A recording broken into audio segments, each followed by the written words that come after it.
பகல்பத்து 5ஆம் திருநாளான இன்று அனைத்து ஸ்ரீரங்க வாசிகளுக்குமே ஒரு விசேஷமானதான ஒரு பாசுரங்கள். என்ன?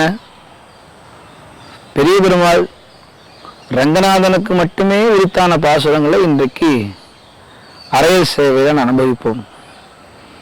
தோன்றியதோர் தொண்டரடிப்பொடி என்னும் அடியனை பக்த அங்கிரி ரேணு தொண்டரடிப்பொடியாழ்வாருடைய திருமாலை பாசுரங்களும் அமரநாதிபிரான் என்று சொல்லக்கூடிய திருப்பானாவரை பாசுரங்களும் இந்த பகவான் முன்னே அரையவிழாலே இசைக்கப்படும். மற்றுமோர் தெய்வம் உண்டு மதியிலா மானிடங்காள் அற்றமேல் ஒன்றறியீர் அவர்களால் தெய்வம் இல்லை. அரங்கனை தவிர வேறு எந்த திவ்யதேகத்து பெருமாளையும் பாடாதவர் தொண்டரடிப்பொடி ஆழ்வார். விப்ரநாராயணன் என்றும் பேர் கொண்ட அவருக்கு துளசி கைங்கரியம், அதாவது புஷ்ப கைங்கரியத்தில் ஈடுபாடு உள்ளவர். தினமும் மாலையை கட்டி பகவானுக்கு சமர்ப்பிப்பார். அதனாலேதானோ அவர் எழுதிய பாசுரமும் திருமாலை என்றே அதற்கு பெயர். திருமாலை அறியார், திருமாலை அறியார். ரங்கநாதனிடத்திலே அதிக ஈடுபாடு கொண்டுள்ள தொண்டரடிப்பொடி ஆழ்வார் பெரிய பெருமாளுக்கு மட்டுமே பாடிய பாசுரங்கள் இன்றைக்கு அரையர் முன்னே சேவிக்கப்படும். குடதிசையை முடியை வைத்து குணதிசையை பாதம் நீட்டி வடதிசையை பின்பு காட்டி தென்திசை இலங்க நோக்கி கடலில கடவுளந்தை அடவனை துயிலுமாக கண்டு உடலென குறுகுமாறோ என் செய்வேன் உலகத்தீரே. பெரிய பெருமாள், பெரிய பிராட்டியார், பெரிய கோயில், பெரிய திருநாள், பெரிய மணி, பெரிய அவசரம் என்று சொல்லக்கூடிய இந்த பெரிய பெருமாளுடைய திவ்ய கீர்த்திகளை மட்டுமே பாடக்கூடியதான தொண்டரடிப்பொடி ஆழ்வாருடைய பாசுரங்கள் அழகாக இன்று அரையல் சேவையிலே நம் கண்முன்னே வந்து நின்று போவது அனைத்து ஸ்ரீரங்கவாசிகளுக்கும் நம் பெருமாளை மட்டுமே பாடி ஆழ்வார் என்று அனைத்து ஜனங்களுக்கும் இந்த குதூகலம் தானே. மற்றொன்று திருப்பானாழ்வாருடைய பாசுரம்.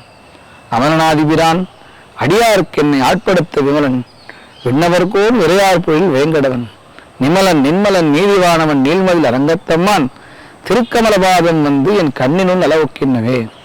திருப்பானாழ்வார் என்னும் ஆழ்வார் ஒரு முறை காவிரி கரையை நின்று கொண்டு தன்னுடைய வீணையை மீட்டிக்கொண்டு ரங்கநாதனை பற்றி பாடிக்கொண்டிருக்கிறார். அப்பொழுது லோகசாலங்க முனி என்பவர் அவரை சற்று நகர்ந்து நின்று பாடும் சுவாமி என்று சொல்ல, ஆறாத காதல் கொண்ட திருப்பானாழ்வார் பெருமதிமாலிடத்திலே லயித்து போய் பாடிய பாடல்களை பாடிக்கொண்டே இருந்தார். சுவாமி நகரம் என்று ஒரு முறை சொல்ல இருமுறை சொன்னார். 3வது முறை கல்லாலே அடித்தார். அவர் நெற்றியிலே ரத்தம் வழிந்தது.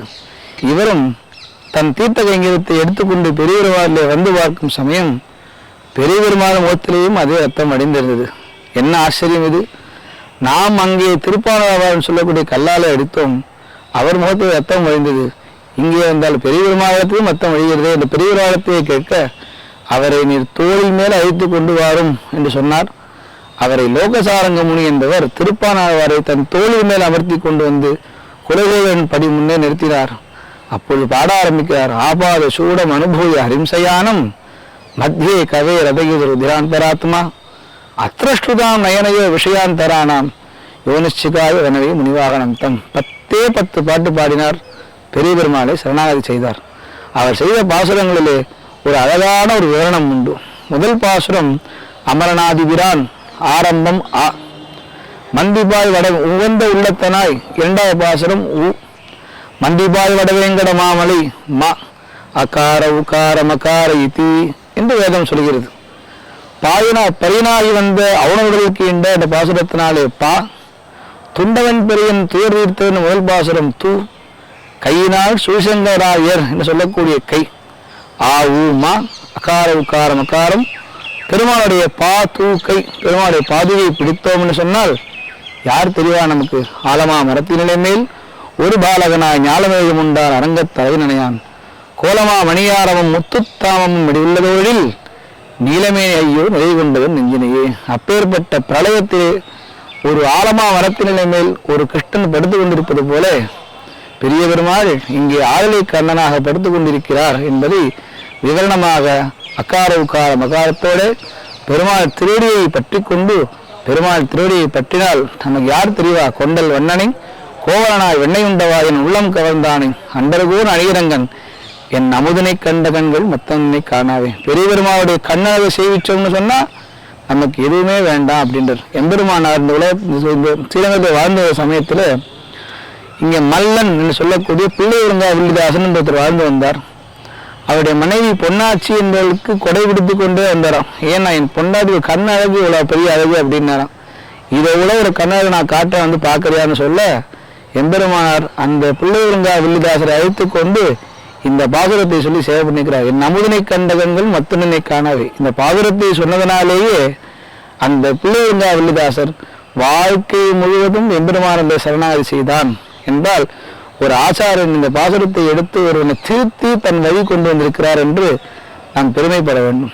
எனவே இந்த ஸ்ரீரங்கத்தினுடைய பாசுரத்திற்கென்னே ஏற்பட்டதான இந்த ஒரு ஆழ்வாருடைய ஸ்ரீசுத்திலே வரக்கூடிய இந்த அமரநாதிபிரான் மற்றும் தொண்டரடி புரியாவா செய்த திருமாலை, அது மட்டுமில்லாமல் பெருமாளை எழுப்பும் வண்ணமாக திருப்பள்ளி எழுச்சி என்று சொல்லக்கூடிய பாசுரத்தையும் பகவானிடத்தை அவர் சரணாகதி செய்கிறார். இப்படி ஸ்ரீரங்கத்தை மட்டுமே பாடக்கூடிய இந்த பகல் 5ஆம் திருநாளான இன்று பெருமாள் அழகாக அந்த பாசுரத்திற்கு ஏற்றாற் போலே மார்பிலே விமான பதக்கங்களை சாற்றிக்கொண்டு மகிழ்கிறார். சௌரி கொண்டையும் விமான பதக்கமும் இன்று அலாதியான சேவையாக இன்று பகவானிடத்திலே பக்தர்கள் காட்சி கொள்ளும் வண்ணமாக இந்த பகவான் வஜ்ர மண்டபத்திலே பகல் 5ஆம் நாள் சேவை சாதிக்கிறார். நாமும் அதை அழகான பாசுரங்களை கண்டுபிடிப்போம்.